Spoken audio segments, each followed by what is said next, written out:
আসসালামু আলাইকুম। কেমন আছেন সবাই?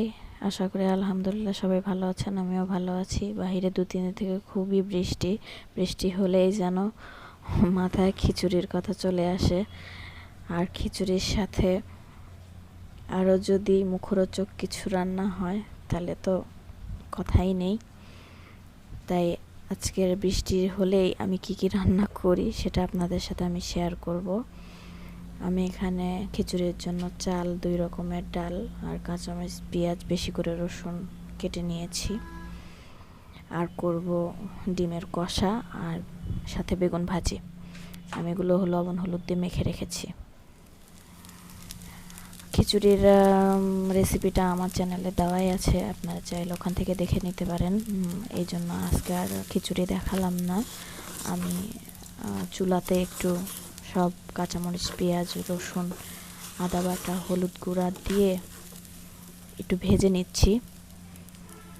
কয়েক টুকরো গরম মশলা দিয়ে দিলাম, পরিমাণ মতো লবণ আর ফুটন্ত গরম পানি দিতে হবে। আন্দাজ অনুযায়ী পানি দিয়ে এটাকে আমি রাইস কুকারে দিয়ে দিব হওয়ার জন্য। বৃষ্টির দিনে আসলে খিচুড়ি হলে দিনটাই যেন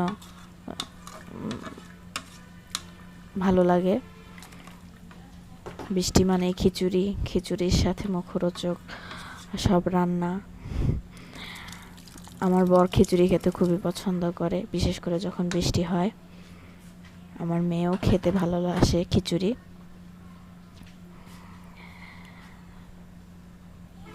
বাহিরে খুব বৃষ্টি হচ্ছে, তেজপাতা দিয়ে দিলাম।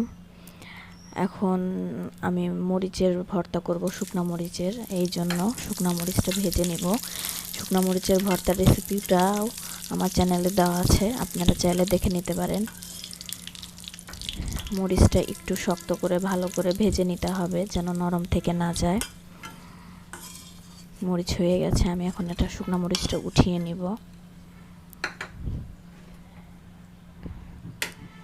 এখন আমি এই তেলে লবণ হলুদ দিয়ে মেখে রাখা ডিমগুলো একটু হালকা ভেজে নেব।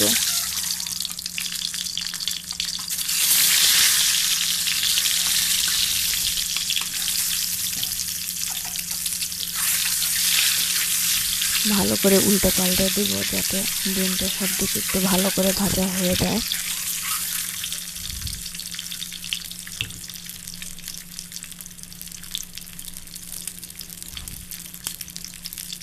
ডিমটা ফ্রাই হয়ে গেলে উঠিয়ে নিব।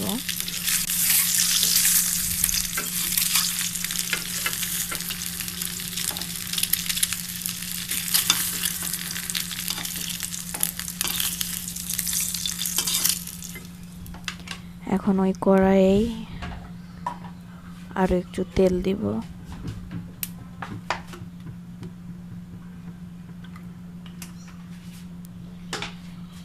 তেলটা গরম হলে ডিমে কষা করার জন্য কাঁচামরিচ, পেঁয়াজ দিয়ে দিব, দিয়ে ভালো করে একটু ভেজে নেব।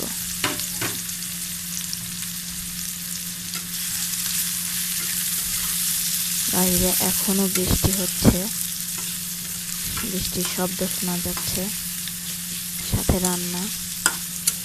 পেঁয়াজ কাঁচামরিচটা একটু ব্রাউন করে ভেজে নিতে হবে।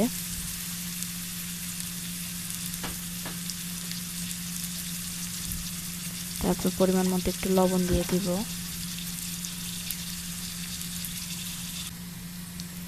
এখানে আমি 1 চামচ টক দই, মরিচের গুঁড়া, হলুদের গুঁড়া, জিরার গুঁড়া আর পানি দিয়ে একটা পেস্ট বানিয়ে নিয়েছি, সেটা দিয়ে দিলাম। বাটিতে অনেকটা মশলা লেগে আছে, এখন পানি দিয়ে বাটিটা একটু ধুয়ে সেই পানিটাও দিয়ে দিব এর ভিতরে।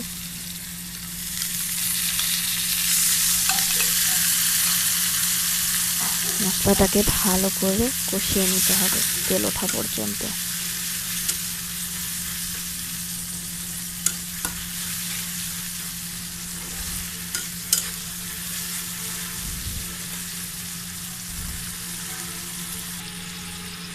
একটা দারচিনি আর 1 টুকরো এলাচ আমি দিয়ে দিলাম।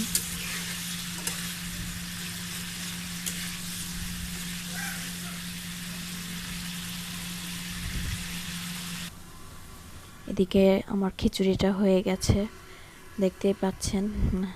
ধোয়া উঠতেছে। খিচুড়িটা বেশ ঝরঝরে এবং মজা হয়েছিল। আমার মশলা কষানো শেষ, এখন এতে ডিমগুলো দিয়ে দিব।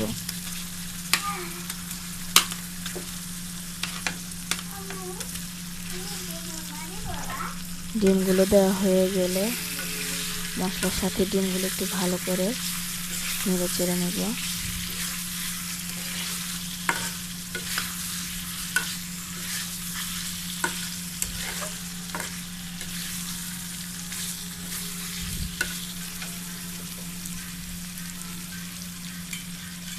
এরপরে তো পরিমাণ মতো পানি দিয়ে দিব ঝোল হবার জন্য। দিয়ে 2-1 মিনিট রান্না করে নামিয়ে ফেলবো।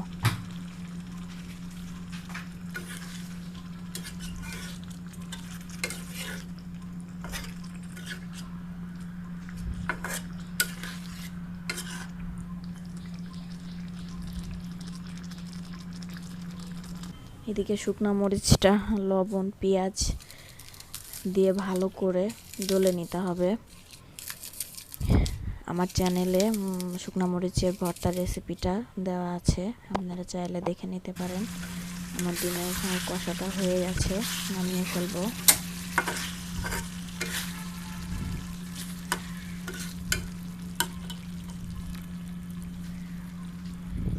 এদিকে শুকনা মরিচ পেঁয়াজ আর লবণ ডলাটাও শেষ। শুকনা মরিচটা অনেক ঝাল, এটাকে কারেন্ট মরিচ বলে। দেখেন আমার হাত কেমন লাল হয়ে গেছে। আমার বর আসলে ঝাল খেতে খুব পছন্দ করে। এতে এখন সরিষার তেল দিয়ে দিব বেশ পরিমাণে। আমার শুকনা মরিচের ভর্তাটা তৈরি হয়ে গেছে। খিচুড়ি দিয়ে এই ভর্তাটা খেতে অনেক মজা, আপনারা সবাই ট্রাই করবেন বাসায়। আমার ডিমের কষাও রেডি। এখন আমরা বেগুন ভাজি করে নিব। কড়াইয়ে তেল দিয়ে দিলাম।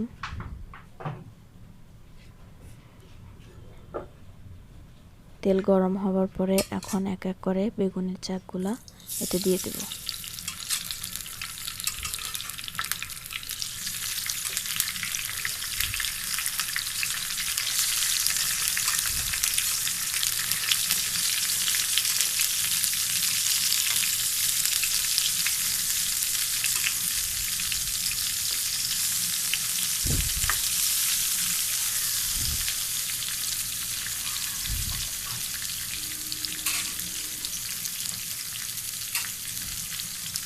বেগুনগুলো ভালো ভালো উল্টিয়ে ঘুরিয়ে নেড়ে চেড়ে দিব, যাতে সব দিকে তেল লেগে থাকে।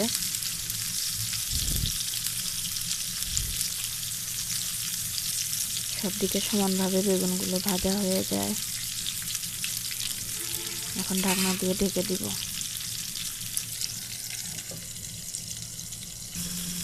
কিছুক্ষণ পর ঢাকনাটা উঠিয়ে বেগুনগুলো উল্টিয়ে দিব।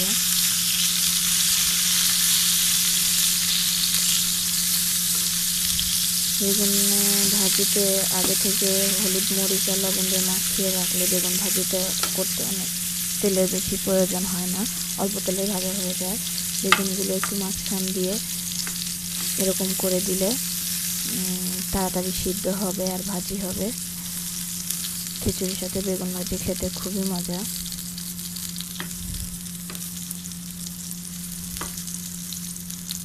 এখন আমি আবার ঢেকে দিব।